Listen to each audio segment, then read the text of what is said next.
हमारे छोटे भाई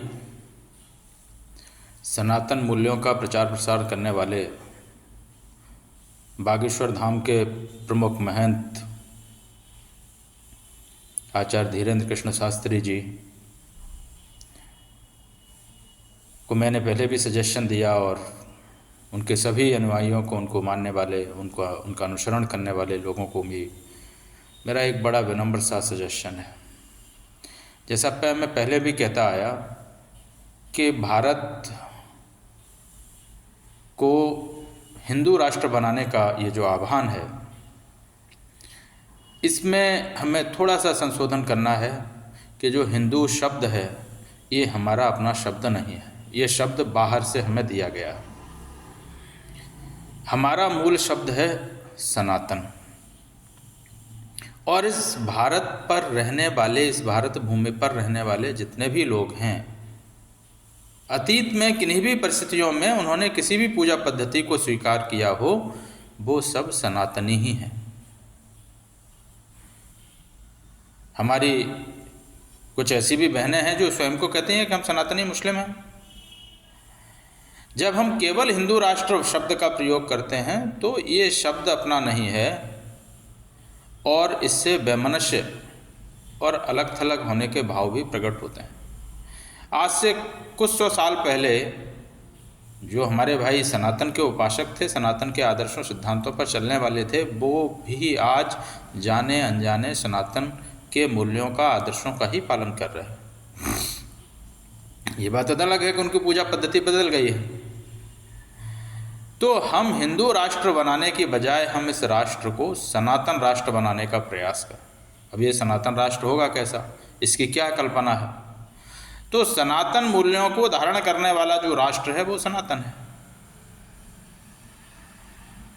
और सनातन दर्शन जो है, जब तक प्रत्येक व्यक्ति के जीवन में न उतर जाए, सनातन दर्शन के जो मूल्य हैं जब तक प्रत्येक व्यक्ति के जीवन में न उतर जाएं, प्रत्येक व्यक्ति सदाचारी न हो जाए, सनातन के जो विभिन्न दार्शनिक मूल्य हैं उन पर न चलने लगे, स्वयं की आध्यात्मिक समृद्धि के साथ साथ वो अपने परिवार समाज की आध्यात्मिक समृद्धि से लेकर के अन्य जो विभिन्न प्रकार के सनातन के मूल्य हैं उनको लेकर के जब तक आगे न बढ़ने लगे, तब तक मैं नहीं समझता हूँ कि हम सनातन राष्ट्र की स्थापना कर पाएं।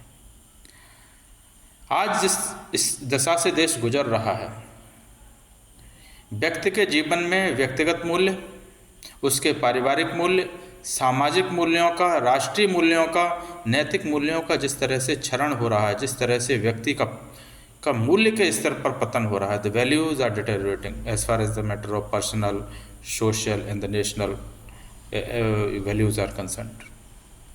जब तक व्यक्ति के व्यक्तिगत मूल्य, पारिवारिक मूल्य, सामाजिक मूल्य और ये जो राष्ट्रीय मानवीय मूल्य हैं, जब तक इन मूल्यों का प्रत्येक व्यक्ति पालन नहीं करेगा और वो मूल्य सनातन से निकल कर आने चाहिए, तब तक भारत विश्व गुरु नहीं बनेगा।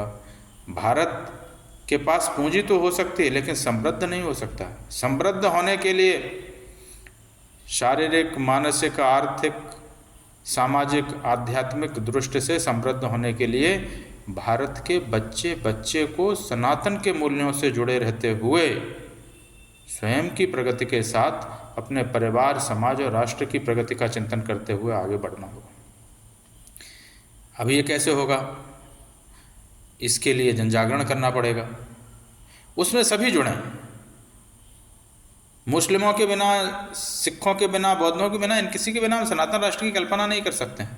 वो भी इस राष्ट्र का हिस्सा हैं, चाहे मुस्लिम है, बौद्ध है, जैन है, सिख है, सब सनातन के हिस्से हैं, सब सनातनी हैं और उनके बिना इस राष्ट्र की कल्पना भी नहीं है। उनका बड़ा योगदान है सभी का। अगर हम चिंतन करते हैं तो हम देखते हैं मुस्लिमों के बिना अखंड भारत की कल्पना नहीं है, मुस्लिमों के बिना सनातन राष्ट्र की कल्पना नहीं है, मुस्लिमों के बिना सनातन भारत की कल्पना नहीं है। सनातन भारत कैसा होगा?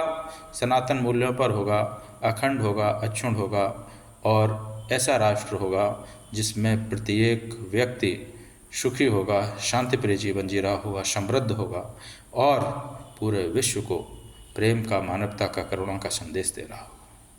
इस तरह के राष्ट्र का हमें निर्माण करना है। भले ही प्रकृति की व्यवस्था में पृथ्वी नष्ट हो जाए, लेकिन इस पृथ्वी पर पलने वाले जो व्यक्ति हैं, उनकी आत्मा इस शरीर को छोड़ करके जब दूसरे शरीर में किसी दूसरे ग्रह पर भी प्रवेश करे तो वो सनातन मूल्यों का ही अनुसरण करे।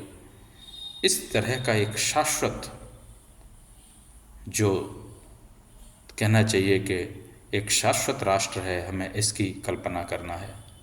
तो मेरा हमारे छोटे भाई आचार्य धीरेन्द्र शास्त्री से निवेदन है कि इस पर विचार करें। विभिन्न शंकराचार्य हैं, वो भी विचार करें।